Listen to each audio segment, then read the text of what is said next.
On a vu Gilles Bouvard aussi dans ce groupe de tête, enfin dans ce groupe de poursuivants plutôt. Le groupe de tête, c'est celui-ci. Toujours Bolt devant Eli et Jonker. Toujours une bonne entente entre les trois hommes qui sont échappés depuis maintenant une vingtaine de kilomètres. Je ne sais pas si Jonker prend toujours les relais, il faudrait vérifier. Mais là, il me semble quand même l'avoir vu souvent en troisième position. Ce petit tunnel va sans doute pas nous permettre de rester avec eux. Jean-Paul. Oui, c'est pour vous dire un petit mot du Cormet-Dreslan, pour vous dire que c'est 1968 mètres et qu'il relie la vallée de l'Arly à celle de l'Isère. Et cela met donc en communication Albertville et Bourg-Saint-Maurice. Et l'élévation de 1230 mètres en 20 km par le col que vous avez annoncé tout à l'heure, c'est-à-dire le col du Méraillet. Et nous venons de commencer l'ascension, précisément. Démarrage en tête de la course. Démarrage en tête de la course de Bols, mais Jonker, je crois, ne prenait plus les relais. C'est peut-être ce qui a agacé un petit peu Bols, qui semble maintenant de partir seul, qui tente de partir seul à plus de 50 km de l'arrivée, avec l'ascension donc du Cormet-Dreslan et des Arcs. Udo Bols, le coureur de Deutsche Telekom, le coéquipier de Bjarne Risch et du sprinter Zabel, est en train de partir seul. Ouais, il est un petit peu comme Riss, hein. Il est téméraire, il est parti de loin. Regardez dans le groupe aussi une mauvaise nouvelle pour Indurain, il n'y a plus qu'un équipier qui mène, je crois, pour Jalabert, que dis-je. Je crois que Melchior Maori, tout au fond de votre écran là-bas, est lâché. Il n'y a plus qu'un équipier pour aider Laurent Jalabert. Encore une mauvaise nouvelle pour le coureur français aujourd'hui, oui. Cette image nous le confirme. Melchior Maori a été lâché avec tout le travail qu'il a réalisé pour son leader. Et bien maintenant, pour lui, il est tout au fond là-bas, vous le voyez, après les voitures. Et bien Melchior Maori va devoir maintenant songer à une seule chose, revenir dans les délais aux Arcs pour tenter d'aider Alex Zoulé les jours à venir. Et pourquoi pas Laurent Jalabert, s'il se refait une petite santé, ce qui est peut-être le cas, car on semble accélérer là dans le groupe. Oui, Patrick. Oui, Jean-Paul. Oui, effectivement, on accélère ici dans ce groupe. Donc Melchior Maori est définitivement distancé et Pascal Hervé semble subir le même sort. Le groupe est en train de se désagréger donc dans ses premiers hectomètres de la montée du Cormet-Dreslan. Lino en difficulté également, on l'a vu, accélération très nette, donc avec Brochard qui s'accroche.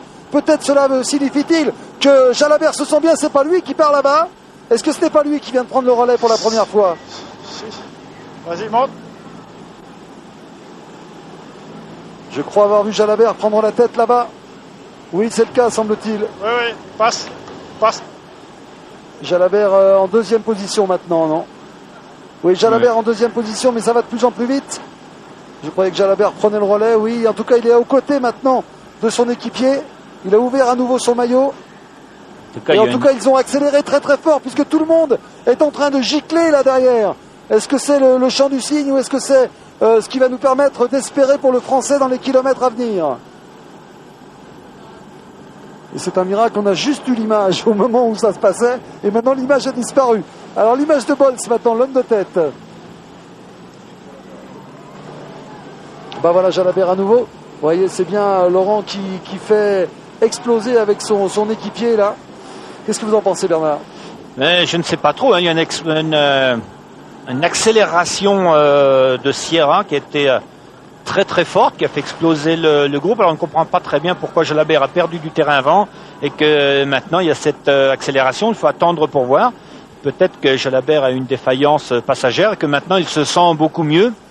Peut-être aussi que Maori n'était pas très bien depuis un bon moment. Voir, là, à droite de l'écran, oui. Maori qui est lâché donc, et qui s'alimente. Et pourquoi? Parce qu'il a fait le travail tout à l'heure pour son leader Laurent Jalabert.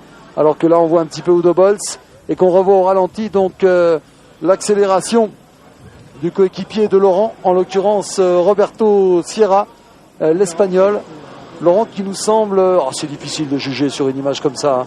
Mais enfin l'allure nous prouve qu'il semble mieux en tout cas, avec Sierra qui accélère et Laurent dans sa roue. Jean-Paul Olivier. Oui, eh bien il ne reste plus, en compagnie de Laurent Jalabert et de son coéquipier, eh bien il ne reste plus que trois hommes qui sont l'Italien donc Perona de la Gewis. Il reste également Vladimir Belli et Poulnikov. Voilà donc, il ne reste plus que 5 hommes, dont 2 hommes de la ONC Jalabert. Donc 5 hommes dans ce groupe de poursuivants. Les autres ont été lâchés, le dernier à lâcher prise étant Laurent Brochard. Merci Jean-Paul. Laurent Brochard lâché maintenant, ils sont 5 donc, avec Laurent Jalabert qui peut s'appuyer sur un équipier Sierra qui fait un très très gros travail. Ce sera un des intérêts de ce final, avec pour l'instant l'homme de tête Bols qui compte 23 secondes d'avance sur ses 2 compagnons d'échappée, Jonker et Elie, alors que le groupe maillot jaune est pointé à 2 minutes et 35 secondes. Donc maintenant plusieurs suspens, savoir si Bols va tenir le coup tout seul, lui qui est capable de faire des grandes choses dans les ascensions. Quelle va être l'attitude de Jonker et Elie? Jonker va sans doute se laisser décrocher pour être un relais pour Alex Zoulet. Et puis derrière, eh bien, dans le groupe maillot jaune, ce sont pour l'instant les coureurs de Miguel Indurain, les Banesto, donc, qui ont décidé d'accélérer le rythme et de tenter de poursuivre cette grande lessive avec Chris Boardman qui a été il y a quelques instants la première victime de cette nouvelle accélération, alors qu'il y a à nouveau un homme lâché dans ce groupe qu'on va appeler le groupe Jalabert. Ils ne sont donc plus que 4 pour l'instant, alors que c'est Bottaro, non? Oui, il me semble, oui. On nous annonce maintenant un nouveau pointage. Oui, plutôt Perona. Un nouveau pointage. Tout à l'heure, c'était 4 minutes. Maintenant, c'est 3 minutes. 3 minutes 45 secondes. Donc, ils reviennent un petit peu. On va vérifier. C'est le décompte que j'ai fait. Bols de 35 et là 3,35 pardon. 3,35, ils ont repris 25 secondes là en quelques kilomètres. Et c'est de nouveau parti. Ils ne sont plus que 2. Accélération avec Poulnikov, semble-t-il, de Laurent Jalabert. Non, c'est pas Poulnikov. C'est Belli, Patrick. C'est Belli. C'est Belli. Poulnikov était avec eux, mais il a été lâché lui aussi. Donc on se retrouve maintenant avec un Laurent Jalabert esselé. Voilà, il se retourne, il n'y a plus d'équipier. Oh là là, il ne parvient pas à prendre la bonne roue, si je puis dire. Il ne faudrait pas que Laurent se retrouve tout seul. Il maîtrise son effort. Il ne veut pas tout donner pour ne pas connaître une nouvelle défaillance ensuite. Mais ce serait quand même dommage, alors même grave, que Laurent se retrouve comme ça, tout seul, sans équipier devant. Aïe, aïe, aïe, que la situation est délicate pour Laurent Jalabert. Ça serait bien s'il pouvait se ressaisir, revenir avec Belli. Peut-être que Belli va l'attendre. C'est Belli aussi. C'est l'intérêt de Belli également. Mais Belli, il accélère. Non, il n'entend pas tellement de cette oreille, oui. Belli est plutôt en train d'accélérer. Quel suspense dans cette étape. Il se passe vraiment quelque chose à tous les niveaux. Et là, pour l'instant, c'est le premier grand perdant de ce tour qui est en train de se battre. C'est Laurent Jalabert. C'est une surprise immense dans la caravane. Regardez, les gens sont sans doute un peu désabusés et surpris de retrouver Laurent Jalabert dans cette position. Et Laurent, il ne semble pas avoir la force d'aller chercher Belli. Et ça, c'est vraiment inquiétant. Il ne perd pas trop de terrain encore pour le moment. Ça va, il le tient en point de mire, là. Mais il a fait un gros effort, hein, j'ai l'impression, Laurent Jalabert, là.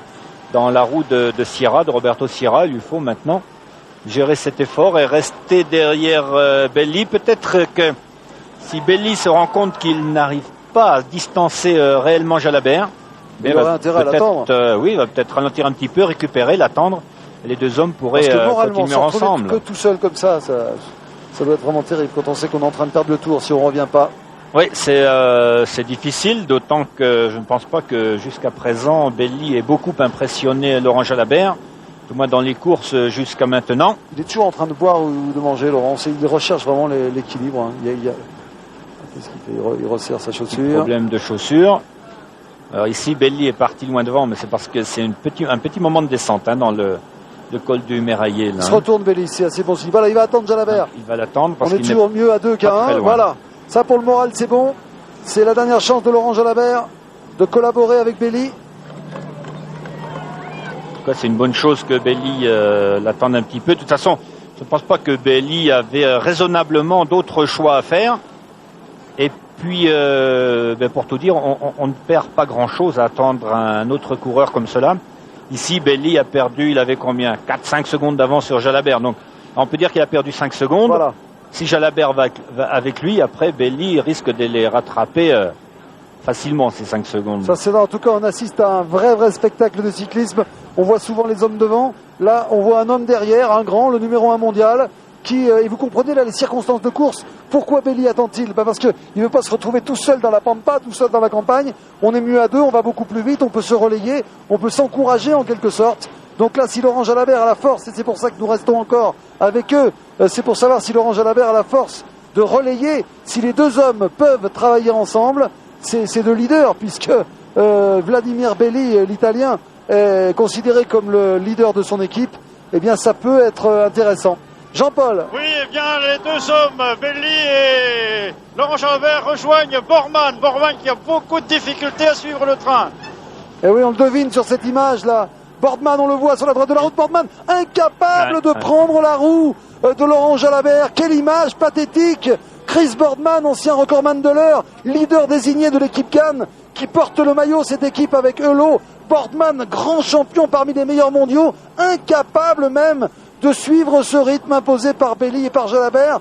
C'est là la preuve, une fois de plus, Bernard Thévenet, que les conditions de course n'ont pas été normales, n'ont pas été naturelles depuis le début de ce Tour de France, et que cette semaine de froid, cette semaine de souffrance se paye aujourd'hui comptant. Ouais, elles sont difficiles, mais Boardman se trouve dans un mauvais passage parce que la pente est assez raide. Ses deux adversaires arrivaient assez rapidement sur lui, n'avaient absolument aucune réaction. Tout simplement parce qu'il est incapable d'accélérer, il aurait pu se joindre à Belli et Jalabert, mais ça n'aurait fait que le faire exploser complètement.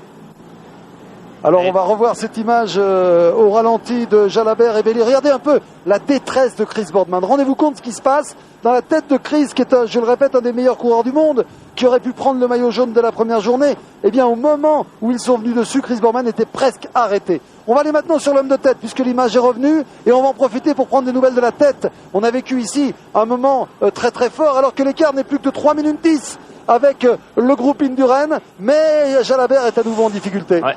Ne nous en valons pas, Jalabert est à nouveau en petite difficulté. Des nouvelles de l'avant, donc avec l'homme de tête, Bols toujours seul, Jean-René à l'avant.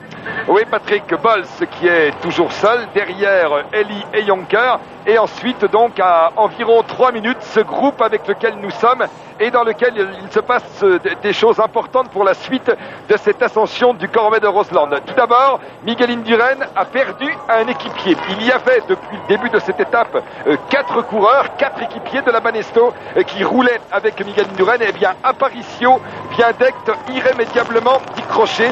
Il ne reste donc plus aux côtés de Miguel que Arrieta, que son frère Prudencio et que José et Maria Jiménez. Ce sont eux d'ailleurs qui assurent le train. En ce qui concerne les coureurs de la Once, il y a Jonker qui est devant et ici dans ce groupe 2 hommes, Alex Zoule qui au pied de la montée s'est débarrassé de son casque. Zoule, vous le savez, est myope, porte des lunettes et il redoute les descentes, notamment sur la pluie. Cela déjà lui a valu quelques déboires. Eh bien, il avait tout à l'heure mis un casque très renforcé, à structure très épaisse, et au pied du Cormet de Rosland, il s'en est débarrassé. Et on a vu Aitor Garmendia, ancien équipier d'Indurain, aujourd'hui dans la formation Once, prendre le casque, se laisser décrocher et le remettre à Manolo Saiz. Et puis, dans ce groupe, eh bien, les coureurs décrochent l'un après l'autre. On a vu Rolf Sorensen en difficulté. On a vu également en difficulté dans ce groupe le Stéphane Eulot. On ne peut pas dire que Stéphane Eulot soit pour l'instant en réelle difficulté, mais le fait